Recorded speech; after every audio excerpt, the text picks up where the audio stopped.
The Cathars, a religious group in medieval Europe in southern France, emerged in the 11th century.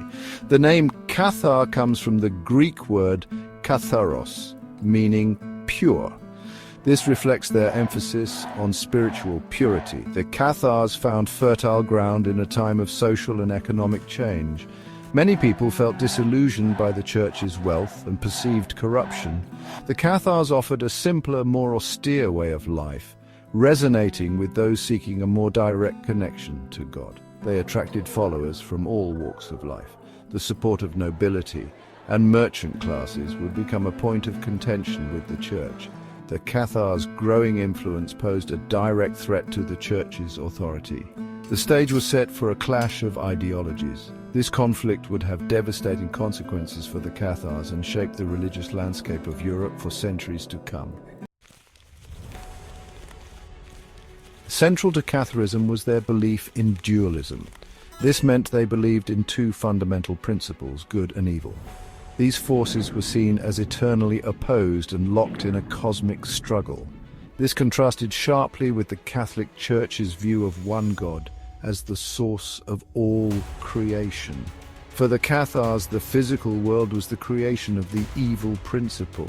This world was seen as a place of suffering and temptation. The spiritual realm, on the other hand, was the domain of the good principle. It represented purity and light. The Cathars believed that human souls were trapped in the physical world. They were imprisoned within their earthly bodies. Salvation, for the Cathars, meant freeing the soul from this material prison. This would allow it to return to the spiritual realm. This dualistic worldview had profound implications for how the Cathars lived their lives. They rejected material wealth and embraced a life of simplicity and austerity. They also condemned violence and war, believing them to be products of the evil principle. The Cathars believed in reincarnation. This meant that when a person died, their soul was reborn into a new body. This cycle of death and rebirth would continue until the soul achieved spiritual liberation. This was achieved through a process of spiritual purification and enlightenment. Reincarnation was not seen as a punishment, but as an opportunity for spiritual growth. Each lifetime was a chance to learn from mistakes and make progress towards salvation. The ultimate goal was to break free from the cycle of reincarnation altogether. This would allow the soul to reunite with the divine. This belief in reincarnation influenced the Cathars' ethical and moral code. They believed in treating all living beings with respect and compassion. They understood that every soul, regardless of its current form, was on a journey towards spiritual perfection. The Cathars' emphasis on reincarnation set them apart from the Catholic Church. The Church condemned the idea as heresy. This difference in beliefs contributed to the growing chasm between the Cathars and the Church.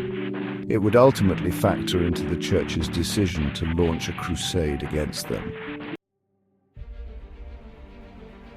The Cathars' beliefs and practices directly challenged the authority of the Catholic Church, who tried to combat them through preaching and theological debate. The Cathars' message of spiritual purity and their criticism of church corruption resonated with many people. The Church's wealth and lavish lifestyle stood in stark contrast to the Cathars' simple way of life. This fueled public support for the group and undermined the Church's attempts to discredit them. Pope Innocent III viewed them as a dangerous threat to the unity and stability of Christendom. He was determined to eradicate the heresy, launching a campaign of persecution against the Cathars, one of the darkest chapters in medieval history, the Albigensian Crusade. This crusade, named after the French town of Albi, a centre of Catharism, would have devastating consequences for both the group and the region. Section 5, a holy war declared. The Albigensian Crusade begins. In 1209, the Albigensian Crusade begins. This was a military campaign sanctioned by the Church to eliminate Catharism from southern France. The Pope called upon devout Catholics to take up arms against the heretics. He promised them spiritual rewards and the plunder of Cathar lands. The crusade attracted a mix of religious zealots and opportunistic mercenaries. They marched south, eager to cleanse the land of heresy and enrich themselves. The Cathars, who denounced violence, were ill-prepared for a full-scale military assault. They relied on the support of sympathetic nobles and the fortifications of their towns and castles. The crusade marked a turning point in the Church's struggle against the Cathars. It signified a shift from theological debate to outright military conquest.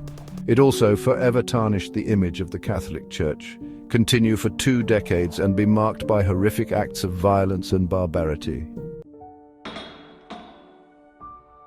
Section 6. Fire and Sword, the brutal reality of the Crusade. The Albigensian Crusade unleashed violence upon southern France. Crusaders showed little mercy to the Cathars. Entire cities were put to the sword. Countless innocent people were massacred. The sack of Béziers in 1209 was infamous. Crusaders slaughtered nearly the entire population. The papal legate allegedly said, "Kill them all, God will know his own." Crusaders besieged numerous Cathar strongholds. They offered defenders a choice: convert or face death. Many Cathars chose martyrdom over renouncing their faith. They were burned at the stake. The crusade was a war against an entire culture. Crusaders targeted Cathar believers and their way of life. They destroyed Cathar churches, libraries, and culture. The crusade left a trail of devastation, shattering southern France. Section 7. The Inquisition's grip, hunting down the remnants. The Albigensian Crusade ended in 1229, but the persecution of the Cathars continued. The Catholic Church established the Inquisition to eradicate heresy. The Inquisition was ruthless, using informants, forced confessions, and torture. The threat of imprisonment and execution created fear. The Cathars practiced their faith in secret, preserving traditions. Their resilience is a testament to their convictions. The Cathars left an indelible mark on Europe's religious landscape. Section 8. Echoes of the Past, the Cathar Legacy. The Cathars, though brutally suppressed, left a lasting impact on Western thought and spirituality. Their emphasis on spiritual purity, their rejection of material wealth, and their condemnation of violence resonated with many who sought a more authentic and compassionate way of life. The Cathars' story has inspired countless writers, artists, and musicians throughout the centuries. Their tragic fate serves as a cautionary tale about the dangers of religious extremism. It also highlights the importance of tolerance and understanding in a world often divided by differences in belief. Today, the ruins of Cathar castles and settlements dot the landscape of southern France. They serve as poignant reminders of a lost civilization and a testament to the enduring power of faith. These sites have become places of pilgrimage. They attract visitors from around the world drawn to the story of the Cathars and their struggle for religious freedom. The Cathar legacy is complex and multifaceted. They are remembered as both victims of religious persecution and as champions of spiritual purity. Section 9. A lasting impact: Catharism's influence on modern spirituality. Although the Cathars were wiped out as an organized religion, their ideas continued to influence Western thought. Elements of Catharism found their way into various mystical and spiritual traditions. The Cathars' emphasis on personal experience and their belief in reincarnation have influenced modern spiritual movements. As the Theosophy and New Age spirituality, the interconnectedness of all things and the importance of spiritual growth and enlightenment, the Cathars' emphasis on simple living, compassion and non-violence also resonates with contemporary ethical and environmental concerns. While Catharism as a distinct religion may have vanished from history, its spirit lives on. This story serves as a reminder